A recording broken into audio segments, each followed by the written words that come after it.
নমস্কার বন্ধুরা, 90-এর দশকের একটি বিখ্যাত ভ্যারাইটি হলো ইন্ডিয়ান মল্লিকা। এর দশেরি এবং নীলাভ হলো এর মাতা পিতা। একটি হাইব্রিড প্রজাতির একটি বিখ্যাত ভ্যারাইটি।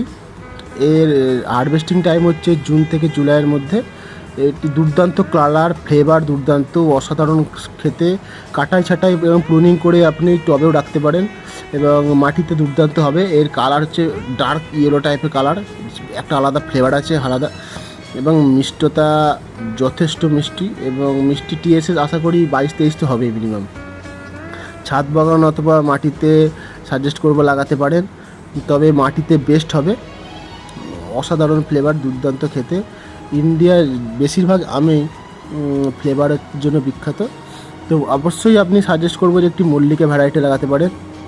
এর অ্যারোমা আছে একটা আলাদা, এবং ভিতরটা দেখুন কাটছি, একদম কালার দেখুন, পুরো পাকা হলুদের মতো লাগছে, এবং অসাধারণ সুন্দর একটি ফ্লেভার এবং সেন্ট স্মেলটা দুর্দান্ত, এবং আঁটিটা পাতলা হয়।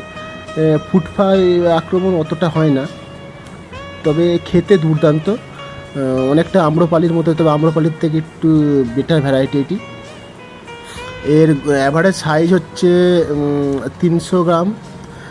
এই দুটি ভ্যারাইটি বড় একটা সাইজ আছে, 400 গ্রাম 500 গ্রাম হয়।